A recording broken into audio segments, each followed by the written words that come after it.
Yo vengo con mi familia, con mi hermana, con mi padre, con mi madre. Hay muchas cosas divertidas porque plantamos para poder comer, porque la fruta y la verdura son súper sanos. Por enseñarle un poquito aquí a las pequeñas que la verdura es lo que comes, pues no vas a la tienda y te lo regalan, sino que hay que trabajarlo y que lleva un esfuerzo y también que aprendan un poco el ciclo de la vida, ¿no? Yo vengo aquí por la mañana a las 10 y se me hacen las 3. Voy a casa y la señora dice, pero bueno, ¿tú se lo has de venir?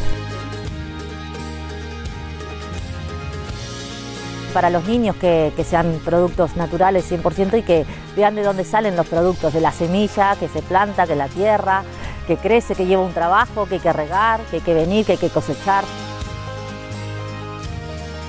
Viene un compañero, viene otro, nos dejamos la herramienta, nos dejamos las cosas.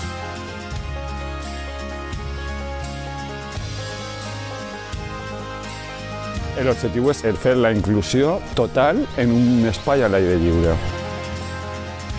Que la gent de diferents cultures, de diferents nivells socials, conviuen de la manera més natural.